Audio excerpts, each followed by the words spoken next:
Our next speaker is known as the language alchemist.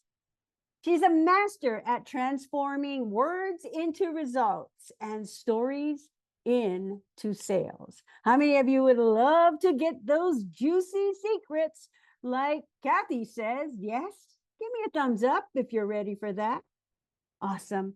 Well, Helen Snell guides entrepreneurs. Helen Snell guides entrepreneurs and business leaders to discover the true value of their power story, helping them explode their sales success and elevate their marketing content. Whether you need a coaching, done for you services, or a ghostwriter who can capture your unique voice for a book or a stage presentation, Helen's blend of creative storytelling and communication science is unmatched. Helen is an international speaker, a best-selling author, and co-lead of the Canadian Connect and Collaborate Network. She's also a passionate volunteer with Special Olympics, now launching a new branch of her business dedicated to serving this remarkable community. Much of her writing draws inspiration from nature, keen human observation, and her loyal dog companions. Helen's expertise spans communication, sales, storytelling for business, marketing, and branding, making her a sought-after guest for podcasts, summits, and workshops. And don't forget, she loves doing keynotes. Please give a warm welcome to Miss Helen Snell. Hello, hello, hello. I want you to picture yourself in this situation. You, out of the car, up to the front, hands on the hood. You, head to the back, hands on the trunk, no talking. I was in my early 20s, on my way to a sales conference in Tupelo, Mississippi, birthplace of Elvis Presley. I was driving with a man I hardly knew, and we were pulled over by the police. First thing that goes through my mind, I'm going to talk my way out of this situation. Would that have been your response? I'll fill you in if we went to jail or not. But I want to tell you, that was my attitude in my early days. I was traveling across North America doing sales training to corporate. I was working with people twice my age, at least. Most of them were men. I was in the construction business. And I felt like I could talk my way into or out of any situation I wanted. No fear. Later in life, I went into business for myself. And all that confidence just disappeared. Going into business for yourself is nothing if it isn't good therapy. I had no idea I was going to have to go through so much personal development to get the confidence in myself to sell my story, because that's what we are all selling. But I have good news for you. You are amazing. No one can do what you do in the way that you do it. And that's the story that you have to tell. I'd love it if you put in the chat a big yes if you use storytelling in your business, and give me a big fat no if storytelling is not for you. I'm going to try and change your mind. So my story was all based around a focus of communication. I don't see any no's in the chat. Good for you guys. So I was this corporate trainer traveling around the world. I was the person who was always kind of called to help in disputes. I could have a great conversation with somebody who was really elderly or somebody who was really young. Language was always very easy for me in communication. And I'm also blessed to have this special needs child who, on a very regular basis, makes me just slow down and listen. So that story is what makes me an expert in my business. I'm a language alchemist. I blend storytelling and communication science to get you seen and sold.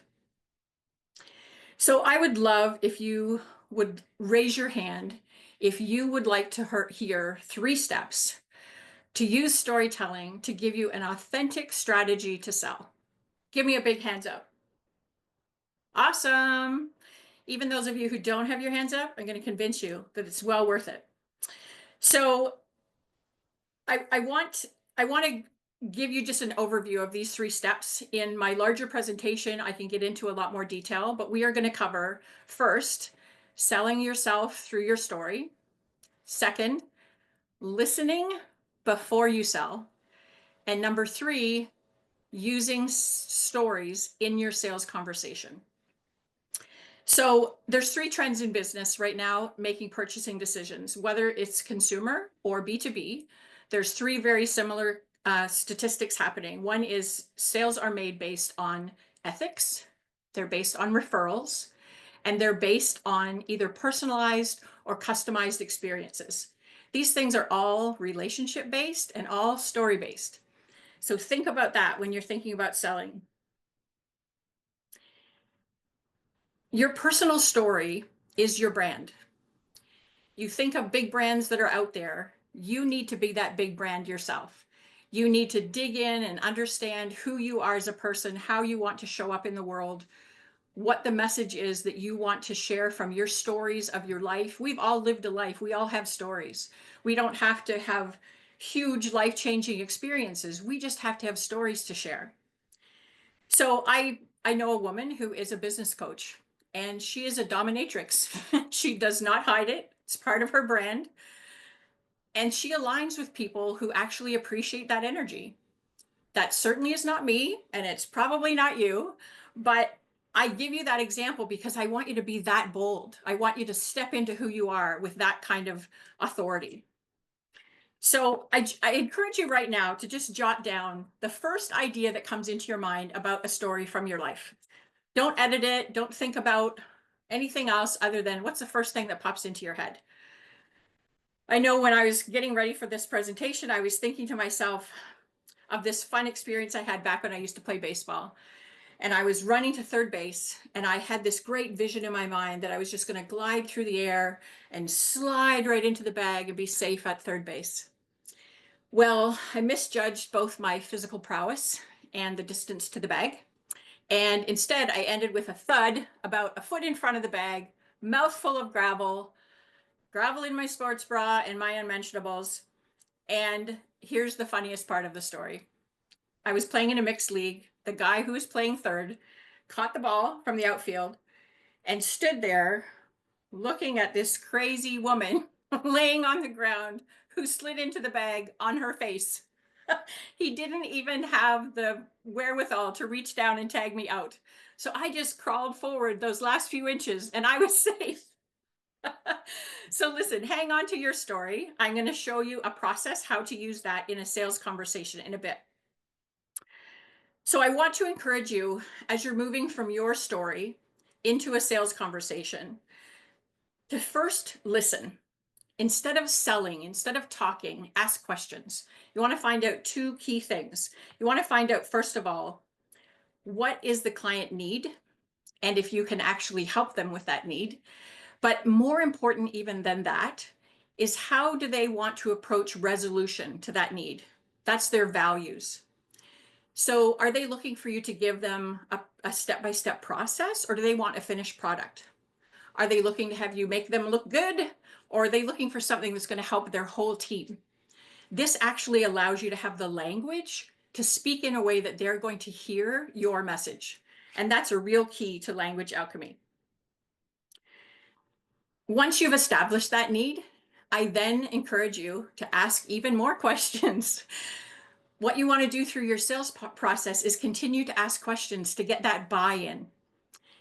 And this is a real key again, because they are talking themselves into the sale by answering yes when you ask questions like, does this sound like something that could work for you? Can I give you some more examples? As they say yes, you're moving closer and closer to the sale. But guess what? If they don't say yes, there's an objection hiding in there. And this is where stories come in.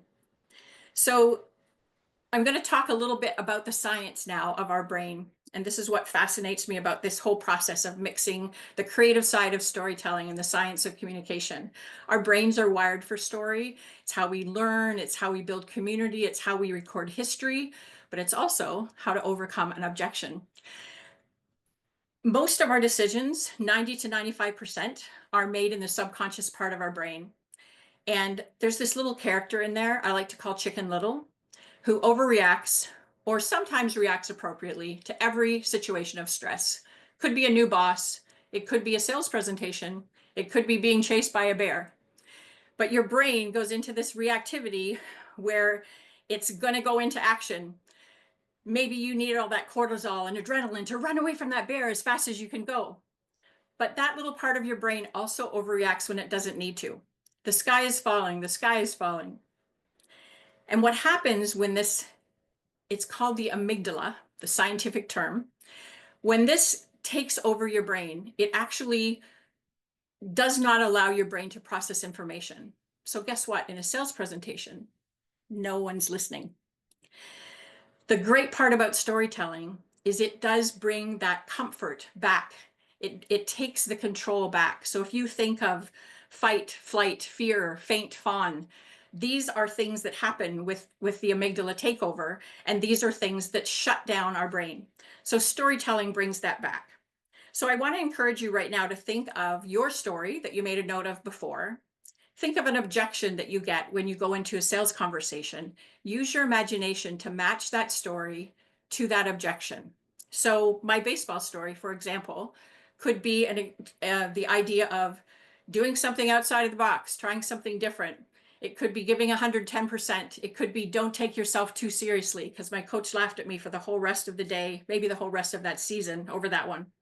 But build up that story library so that you can redirect the conversation, build trust, and secure that sale.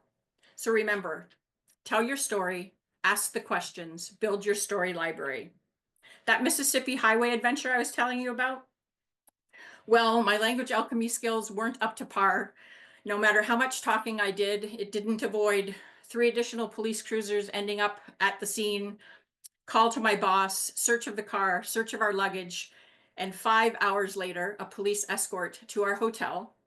Needless to say, we ended the evening, not at sales training, but with a glass of scotch at the bar.